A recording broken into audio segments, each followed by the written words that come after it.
Here. Do you want me to take you in for tea? Hello, Tim. On your way, Ham? Oh, finally. Oh, my feet ain't half numb. Is something the matter in there? Yeah, just a light. I noticed it's been burning for a couple of days now. Wondering if I shouldn't step in and tell them about it. I reckon they must have left it burning by mistake, you know. They'll know all about it when they get their gas bill next month. Yeah, I know. Seems a shame, though, doesn't it? Still, I don't think it'll do much harm to go and ask them if they know it's on. I hope they didn't tell you to mind your own business and pack you off. Well, I'm just going to have my pint before supper. Cheerio. Cheerio, Tim.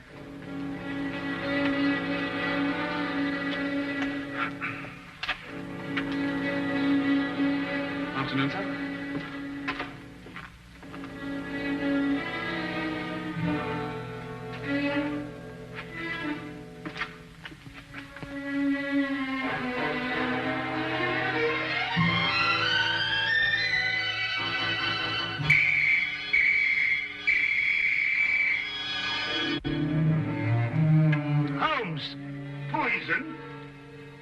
It's an Egyptian, as a matter of fact. I'd read about it before, but I'd never worked with it. That's the teapot! Oh, yes, so it is. I'm sorry about that, but there doesn't seem to be anything else empty at the moment. Is nothing immune in this place? Really, Holmes, there must be something else you could have used. Oh, nothing to worry about, Watson. It's perfectly soluble. I'll have the pot washed out and ready for use by the time you come back from Regent's Park. You can save yourself the trouble. That's the last drop I'll ever drink out of that pot.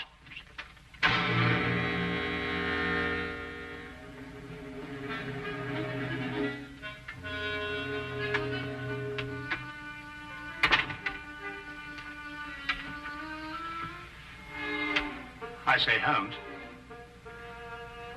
how in thunder did you know I was going to Regent's Park? Well, a simple deduction, my dear fellow. Take a look at your clothes. Oh, what's the matter with them? I might easily be going to the club in these. You're immaculate, except for those old shoes. Hmm? Oh, those. I've forgotten all about those. So I deduced that you're going to a place where you're likely to meet people, but also you're liable to scuff your shoes. The gravel paths of a public park seem to fit that perfectly. Hmm. But why Regent's particularly? We're lunching at 12:30, and since it's now nearly 11, I assume that your choice of parks is limited to the most convenient one, that being Regent's, of course. Simple deduction, really. I wonder who that can be this time of the morning. Would you care to deduce it, Watson? No, I think it'd be simpler if I just open the door. Would you be Mr. Sherlock Holmes? No, but won't you come in? It's Mr. Holmes I've got to be finding. I am Sherlock Holmes, madam. Won't you be seated? I will that. Sure, I've lost a bit of my breath. Have you come far? Clean up from Chelsea, I have, sir. Well, that's a long way indeed. May I introduce my very good friend and colleague, Dr. Watson? Good morning to you. I will. My name's Dugan, sir. Mary Dugan. No doubt you find it a bit odd having a stranger burst upon you in the height of the morning like this, but I've come from a house black with sorrow to ask your help. 'Tis the house I work in. Is there some difficulty in the house? Difficulty? Aye, and more. There's murder. Ah, murder, is it? Now, this is most interesting. Won't you go on, Mrs. Dugan? 'Tis the master of the place himself, Mr. Hammingway, that's dead. Found by the bobby of our street. Filled with a dose of something with a great long name, the old man was. But surely if he was found by the police... The police? Sure, it's them that brings me here. They've come and rode young Mr. Vernon off to jail for committing the crime. Mr. Vernon? Aye, a strapping lad who's soon to marry Mr. Hammingway's stepdaughter, Janet. I gather that you're not in agreement with the police, Mrs. Dugan. Hush, well, that's the problem.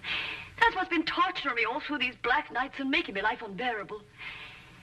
For you see, Mr. Holmes, it was my testimony, and my testimony only, that's put Mr. Vernon in jail.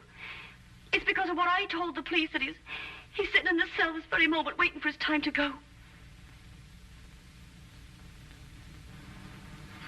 And yet you believe that young Vernon is innocent? I'm certain the lad's innocent. Sure, I feel it in my bones. Yes, but I say, didn't you tell the police the truth? I told them the truth, sir, but somehow, unbeknownst to me, I must have lied. Perhaps you'd better start your story from the beginning, Mrs. Dugan. Aye. Well, it all happened happened last Friday afternoon. Late in the afternoon it was, for I was soon to be leaving the house, having the weekend off as I do. It would be about 5 o'clock when there was suddenly a great clatter upon the door.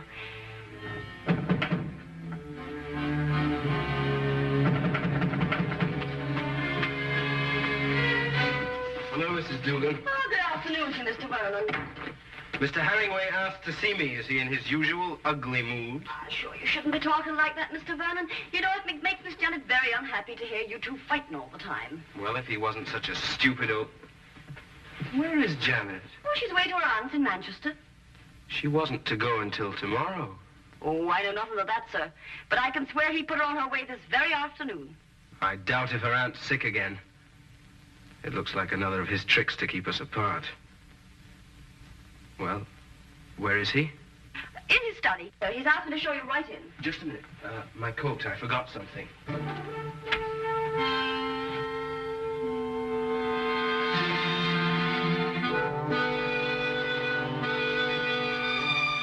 All right. Come in. Mr. Vernon, sir. Will that be all? No, Mrs. Dugan. I want you to remain. Remain, sir. Just sit over there and listen to every word that's said.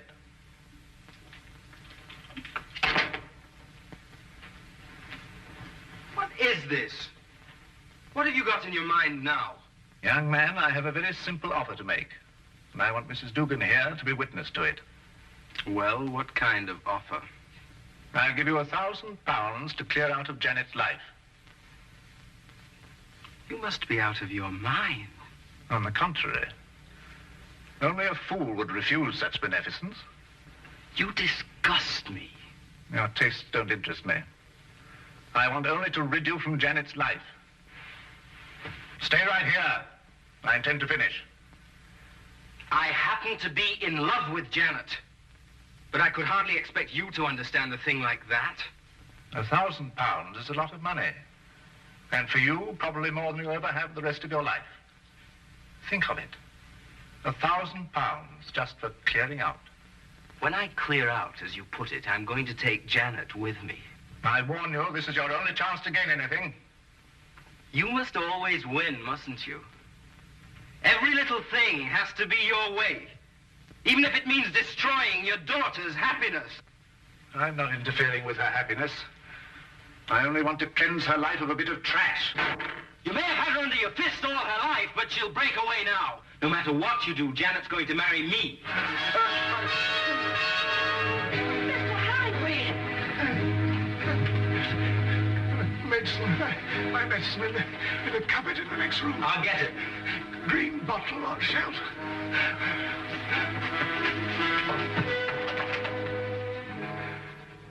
I never lose, Mrs. Dugan. I never lose. Oh, hurry, Mr. Vernon, please, hurry. Coming.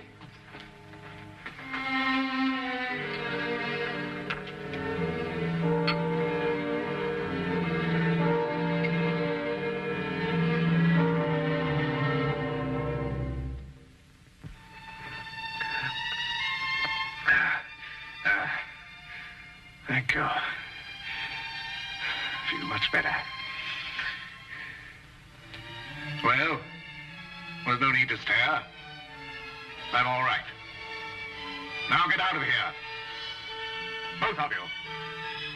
Get out.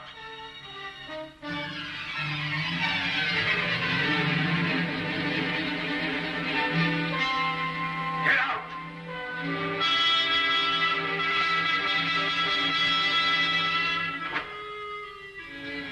A few minutes later, I left the house.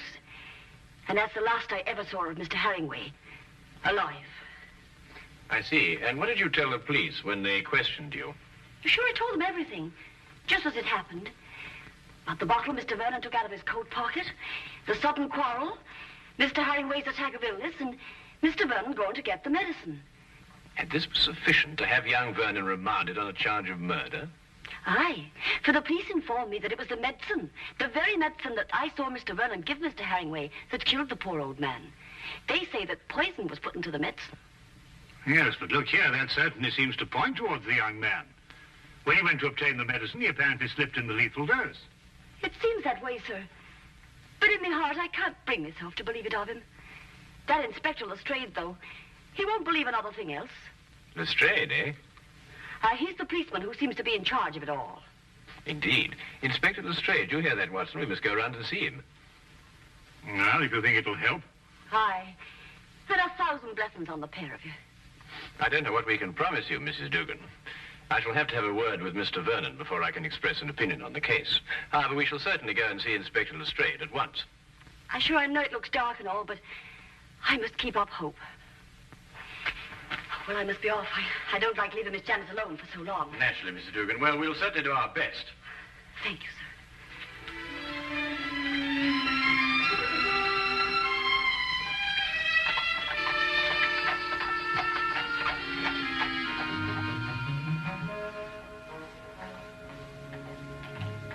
I can't see any reason for it.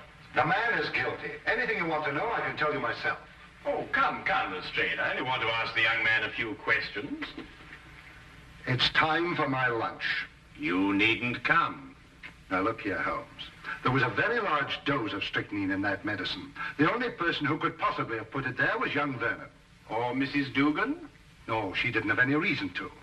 Besides, Vernon was a chemist. He had access to all sorts of poisons. Indeed, he was a chemist. You hear that, Watson? Young Vernon was a chemist. Yes, indeed, Holmes. Yes, I thought you'd be interested to hear that. Well, I am indeed. It is most important, and I insist upon seeing the young man immediately. We have no time to lose, Lestrade. No time to lose. All right.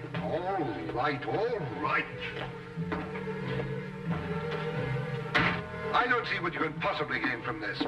But if you insist, you can see for yourself. His whole attitude merely supports the evidence. Well, here we are. Inspector Lestrade. Yes, sir.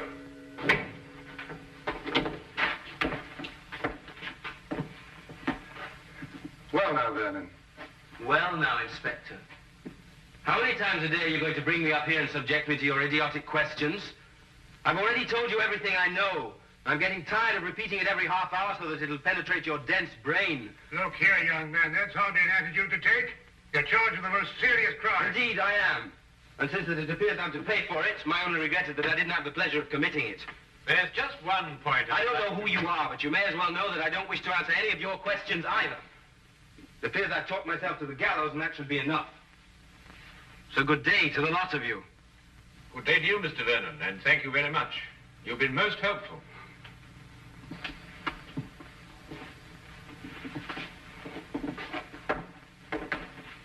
President Young Rogue. Oh, very interesting, Lestrade. Take the Baker Street, Holmes. Certainly not, Watson. We have a killer to catch. Killer? Yes. What do you think you were just talking to? A very furious young man, Lestrade. But he's as innocent as Dr. Watson, me, and you. Or perhaps not quite as innocent as you.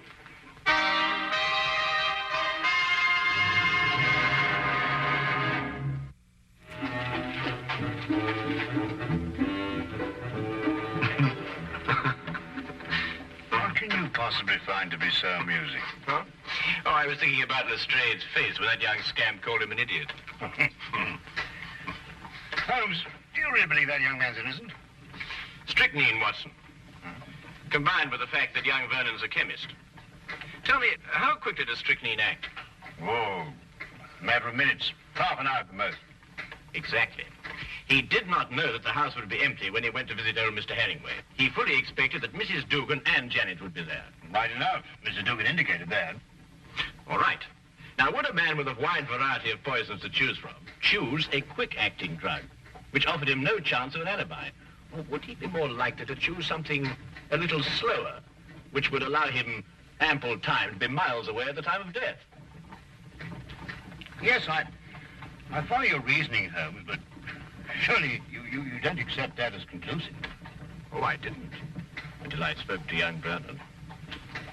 But you didn't learn anything from him, did you? Ah, here's the mortuary. Shall we go and have a close look at the victim, Watson?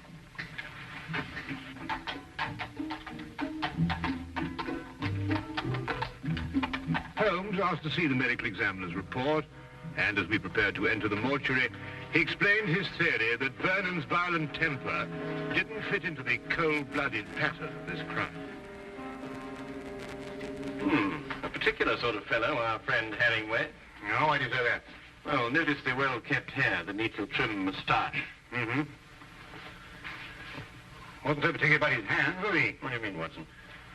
Well, look, the dirt definitely packed in under those nails, even gone into the cuticles. I must say it's a bit incongruous with this perfect manicuring. Yes, especially as this hand's absolutely immaculate. Wait a minute, Watson. What? This isn't ordinary dirt. This is soil. Well, amateur gardener, perhaps. These hands never did any gardening. They display a lifelong devotion to immaculate cleanliness. And this hand obviously became dirty too near to death to be cleaned. Mr. Holmes, here's the report you asked for, sir. Oh, thank you. What are you looking at that for, Holmes? You know the cause of death was strychnine. This should interest you, Watson. Listen. The blood test indicated an extreme leukocytic state, sufficient to be diagnosed as advanced leukocythemia. Well, Mrs. Duncan said he was ill, but not to that extent. Watson, tell me, how long do you estimate Hammingway would have lived had he not been given that dose of strychnine? Well, it's difficult to judge with this information, but I'd say, well, certainly under a year. Then we are looking for someone who couldn't afford to wait a year. An impatient murderer. Then that fits in with Vernon's violent temperament. It appears so, Watson. It appears so. And yet there's still something missing. A bottle. A little mysterious bottle. Watson, would you go and collect Mrs. Dugan and take her round to Vernon's apartment? Yes, of course. What will you be doing meantime? Oh, I'm going over to Vernon's place now. There are a few things I want to check over before you arrive.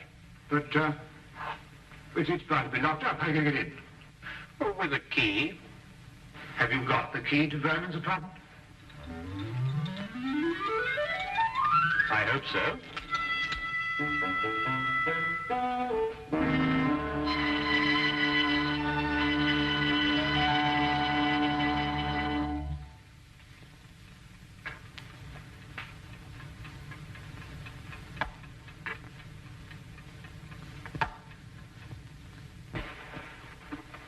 We came as quickly as we could. Thank you, Watson. Do you think it's proper bursting into a strange man's apartment like this? Well, it isn't proper in the least, Mrs. Dugan, but if we're going to help young Vernon, I'm afraid there's very little choice. What is it you want me to do? Do you believe, Mrs. Vernon, that you could identify the bottle that he took from his coat pocket on the day of the murder? Yes, I think I can. Good. Then would you mind examining these and take your choice, if any?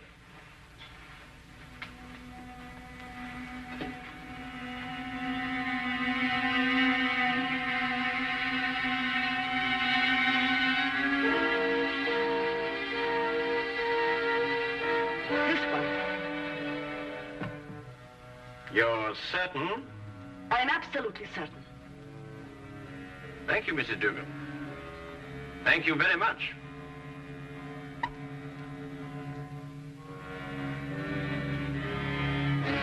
Holmes! It's all right, Watson. It's quite harmless. It's oil of cloves. Oil of Mrs. Dugan, I presume that your employer was a teetotaler. Oh, he was that. There was never a drop of anything at all in the house. Hated the stuff he did. Yes, but is it important, Holmes? It's essential for young Vernon, Watson. We have now only to visit Mr. Hammingway's study to forge the final link of proof against a most amazing murderer.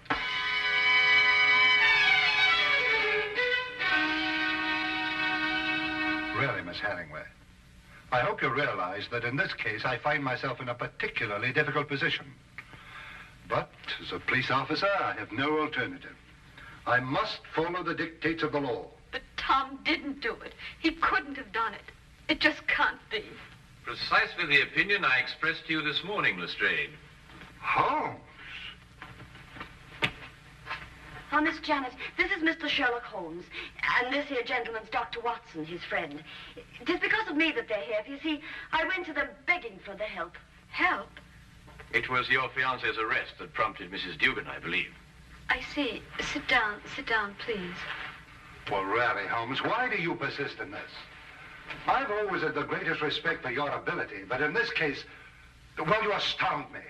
Oh, now, come along, Lestrade. Well, it's true. Vernon had access to poison. He was here when it was taken. And above all, look at the motive. Just look at the motive. Who else had such a motive? Who else? Inspector, you didn't know my stepfather. He was a tyrant who loved nothing, no one. His whole ambition was power, and his whole pleasure was to rule. To my stepfather, my marriage meant only a loss of power, part of his kingdom, and he fought it in every way. Life here became unbearable after I met Tom. Mrs. Dugan can testify to that. Well, 'tis true he was not a kindly man, and he did begin to get a bit odd of late. I see. There were some flowers in this room. Where are they? Flowers, sir? Holmes. Now he's interested in flowers. Petunias, perhaps? Mrs. Dugan? Why, sure, I put them out in the yard to get a bit of sunlight, sir. So dark it wasn't here. Then there were some flowers. Mrs. Dugan, would you be kind enough to fetch them, please? Yes, sir. Holmes, what have flowers got to do with... Watch. You know, Inspector, your difficulties in this case really must be overlooked.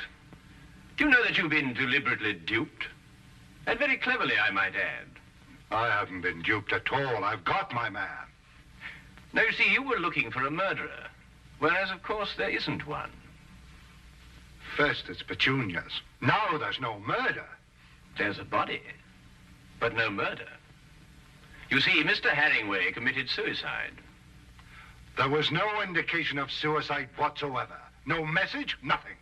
Well, naturally there was no indication of suicide, because it was deliberately planned to look like murder. Are you serious? Completely, Miss Hammingway. You see, your stepfather was more of a tyrant than you imagine. Losing you to Vernon meant losing power. And so first of all, he tried to bully him. Then he tried to bribe him. And when that failed, he tried to kill him. Mr. Hammingway tried to kill Vernon? Yes, Watson. By committing suicide in such a way that Vernon would be blamed and executed for Hammingway's death. The stage was set, the heart attack was feigned, and Vernon was sent to get the medicine. If Hammingway took the poison himself, where did he hide the bottle? Of course, that's right. The poison acted too fast for him to dispose of the container. But he did dispose of the container, Watson. And if my theory is correct, it should be in one of the two flower pots that Mrs. Dugan is holding.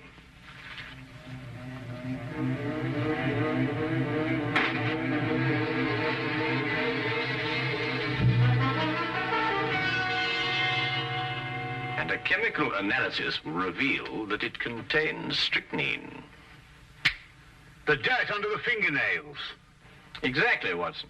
And you said it got there close to the time of death? Then Hammingway committed suicide. Yes, Lestrade. And Tom is innocent. Go! Go! Simple.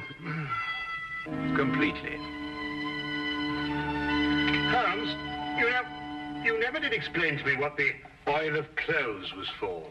Oh, you mean the mysterious little bottle that Vernon removed from his coat pocket? Yes, sir. Oh, it's really quite simple, you know.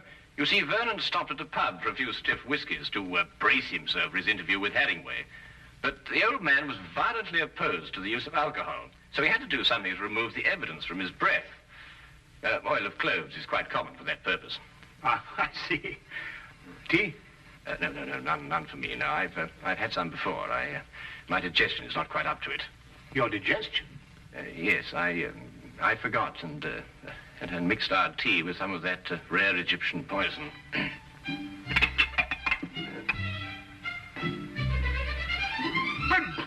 But confound it, man, the tea's ruined. Oh, fair enough, old man, but so's my poison.